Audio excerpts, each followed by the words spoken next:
Hello, welcome to god's politics. ഈ ദിവസങ്ങളിലായിട്ട് നമ്മുടെ ആരോഗ്യമന്ത്രി വി മുരളീധരൻ എയറിലാണ്. കാരണം ഒന്നുകൊണ്ടൊന്നല്ല, അദ്ദേഹത്തിന്റെ വാക്കുകൾ തന്നെയാണ്. അദ്ദേഹം അന്ന് പറഞ്ഞ പഴയ വാക്കുകളൊക്കെ കുത്തിപ്പൊക്കിയിട്ട് ആ ഒരു നിലപാടുകൾ തന്നെയാണ് അദ്ദേഹത്തിന് ഇപ്പോഴും തിരിച്ചടിയായിരിക്കുന്നത്. അദ്ദേഹം അന്ന് പറഞ്ഞത് ഇങ്ങനെയാണ് എന്ന് വെച്ചാല്, പിണറായി വിജയൻ സർക്കാർ ഉണ്ടായിരുന്നപ്പോൾ അദ്ദേഹം പറഞ്ഞത്, പ്രതിപക്ഷത്തായിരുന്നപ്പോൾ പറഞ്ഞത് ഇങ്ങനെയാണ്: എരണം കെട്ടവൻ നാട് ഭരിച്ചാൽ നാട് മുടിയും. ഒന്നാം പിണറായി സർക്കാരിന്റെ കാലത്താണ് 2 പ്രളയം, നിപ്പ മഹാമാരി, അത് കഴിഞ്ഞപ്പോൾ കോവിഡ് എന്നൊക്കെ അദ്ദേഹം പറഞ്ഞു.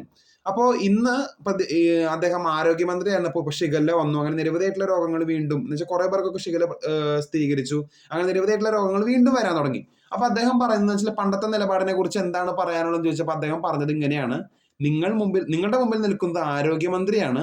കെ മുരളീധരൻ പ്രതിപക്ഷത്തായിരുന്നപ്പോൾ കുറെ കാര്യങ്ങൾ പറഞ്ഞിട്ടുണ്ടായിരിക്കും, ചിലപ്പോൾ കുറെ വെഡിത്തരങ്ങളൊക്കെ പറഞ്ഞിട്ടുണ്ടായിരിക്കും. അതൊക്കെ എന്താ പറയാ, ആ ഒരു സ്ഥാനത്ത് ഇരിക്കുമ്പോൾ പറഞ്ഞാണ്. പക്ഷെ ഈ ഇരിക്കുന്ന എന്ന് വെച്ചാൽ ആരോഗ്യമന്ത്രി എന്ന സീറ്റിന് അത് ബാധകമല്ല എന്നാണ് അദ്ദേഹം പറഞ്ഞത്. അപ്പൊ ഇതാണ് അദ്ദേഹത്തിന്റെ നിലപാട് എന്ന് പറയുന്നത്.